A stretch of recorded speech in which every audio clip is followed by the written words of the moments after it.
bienvenue. Aujourd'hui, on plonge dans les sources concernant un roman assez particulier, Épicène de Thierry Crouzet. L'idée, c'est d'en saisir le cœur, le concept, mais sans gâcher le plaisir de la lecture, bien sûr. Une exploration, quoi. Alors, commençons par le mot-clé, épicène. On connaît ça en grammaire, non? Un mot comme élève ou un prénom comme Claude. Oui, voilà, un mot qui change pas de forme, qu'on parle d'un homme ou d'une femme. Mais là, dans le roman, l'auteur y prend ça et il va beaucoup plus loin. En fait, il transpose cette idée de forme partagée aux êtres humains. Le livre parle d'un, je cite, phénomène mal expliqué, de superposition entre deux ou plusieurs individus. C'est cette fusion littérale qu'on va essayer de comprendre. Prenons un exemple donné dans les sources, celui de Swann. Deux jeunes, une plage, ils jouent à s'imiter, un baiser, et hop, quelque chose bascule. Ils fusionnent. Mais ça veut dire quoi concrètement? C'est juste une connexion hyper forte ou... Ah non, ça va bien au-delà de ça. Les textes décrivent un état où ils deviennent, indistincts. Ils forment un double jeu. C'est une sorte de conscience partagée, peut-être même une seule entité qui change tout le temps. D'ailleurs, les autres ne savent plus comment les voir. Le serveur, il voit une seule personne. L'opticien demande si c'est pour fille ou garçon. La police, elle, cherche à la fois une fille mince et un garçon blond. C'est cet être sans cesse changeant. Ils échappent aux catégories habituelles, en fait. Il ne les définissait. Mais ça a l'air de coincer très vite avec le monde extérieur, non? Il y a un rejet. Oui, et c'est très marqué dans les textes. C'est quasi immédiat. Et c'est pas juste de la méfiance, hein. C'est souvent de la jalousie, de la haine même. Une vieille dame qui leur dit sans détour, ils vous pourchasseront jusqu'à vous séparer. Cette hostilité, c'est vraiment un thème central. Pourquoi? Parce que les épicerènes y dérangent. Ils incarnent une forme d'union, une fluidité que les autres n'ont pas, ou qui leur est interdite. Ça bouscule l'idée même de l'individu bien séparé, bien défini. Et ce schéma fusion, puis rejet, ce n'est pas que pour les histoires d'amour, hein. Les sources donnent d'autres exemples.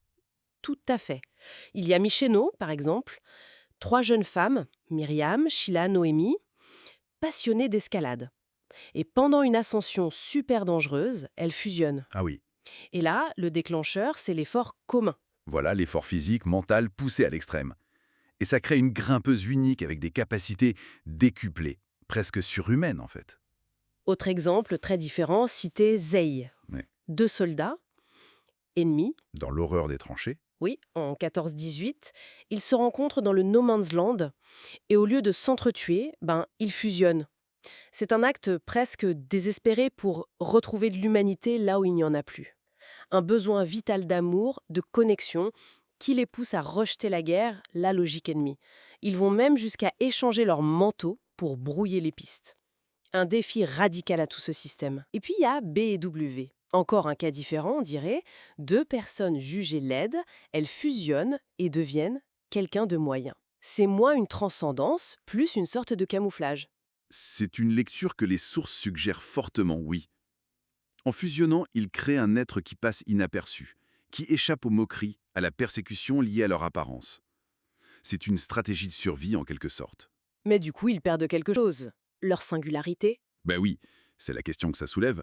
Est-ce qu'on gagne la sécurité en perdant ce qui fait qu'on est unique? C'est un pacte un peu troublant, quoi. Si on essaye de synthétiser un peu tout ça, quel portrait des épicènes se dégage de ces différentes sources? Disons que ça explore vraiment les limites de l'identité, du genre aussi. Et surtout, ça ausculte la réaction de la société face à ce qui est radicalement différent, ce qui sort des normes. La fusion, elle naît souvent d'un truc très fort. Amour, passion, survie. Mais presque toujours, ça mène à l'errance, au danger. À la fuite. Sauf peut-être pour un groupe mentionné, les Innocents. Des musiciens épicènes, quasi immortels. Ah oui. Et pour eux, ça marche. Les textes laissent entendre que c'est peut-être l'art, la création, qui leur offre une sorte de refuge, une façon de durer. Il y a aussi une dimension plus philosophique, surtout avec le personnage de Johnny, l'astrobiologiste qui rejoint Micheno. Il fait un parallèle avec la physique quantique. C'est juste une image où c'est plus profond. C'est une analogie assez centrale dans les sources, oui.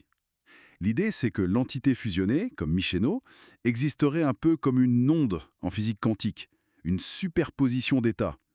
Et l'observation, le regard des autres, la surveillance constante de la société, ça agirait comme une mesure qui réduit cette onde, qui force la séparation, le retour aux individus de départ. Donc, le regard des autres aurait un pouvoir presque physique. C'est l'idée. Et dans cette logique, l'amour, ce serait quoi? Ce serait l'énergie faramineuse, dit le texte, nécessaire pour maintenir cet état de fusion, pour résister à cette pression du regard collectif. Ça interroge vraiment le pouvoir de la perception des autres, destructeur ou créateur. Donc, en résumé, si on se base sur nos sources, Épicène nous présente une vision assez radicale de l'union.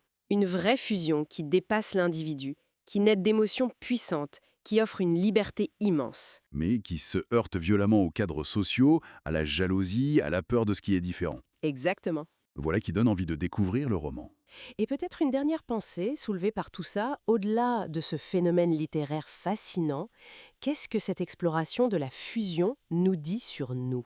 Sur notre propre besoin de connexion, peut-être, sur nos définitions parfois trop rigides de l'identité, et sur notre peur, au fond, de ce qui nous échappe et qui bouscule nos certitudes. Une question à laisser mûrir.